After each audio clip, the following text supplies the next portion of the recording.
Bonjour tout le monde, j'espère que vous allez bien. Alors aujourd'hui, nous allons parler de quelle attitude adopter lorsque nous sommes face à une épreuve ou situation contraire aux promesses de Dieu. Quelle attitude avoir face à cela?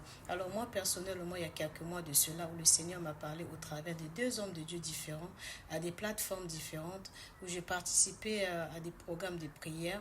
Mais c'était des plateformes différentes, des jours différents aussi. Donc, c'était pas le même jour où le Seigneur m'a parlé au travers de ces deux hommes de Dieu que je devrais me tenir à la brèche, je devrais me mettre en prière pour ma famille pendant un long moment, pas pour une semaine, 2 semaines, mais pour un mois et plus. Donc voilà, il y a un homme de Dieu que je connaissais qui m'a parlé de ça.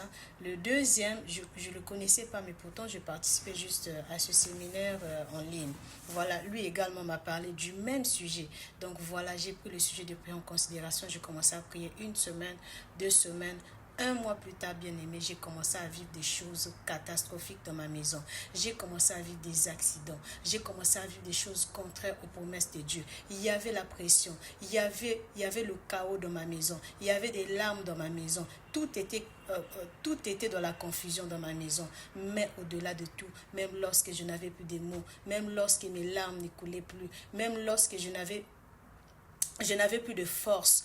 La seule chose que je demandais à Dieu, c'est de garder mon cœur pur. Car l'attitude à adopter lorsque nous sommes face aux épreuves, aux situations contraires aux promesses de Dieu, c'est de garder nos cœurs purs. Car c'est à ce moment-là, lorsque tu es dans l'obéissance, lorsque tu es dans la présence de Dieu, c'est là où l'ennemi vient nous attaquer pour essayer d'affaiblir notre foi afin de ne pas obtenir ce que le Seigneur nous a réservé comme gloire. Alors j'ai demandé à Dieu de garder mon cœur pur. Même dans ma confusion, lorsque je ne comprenais pas les choses, je disais au Seigneur de garder mon cœur pur. Mais au-delà de ces choses, au-delà de ces épreuves, au-delà de ce que nous avons vécu, le Seigneur nous a donné la victoire, la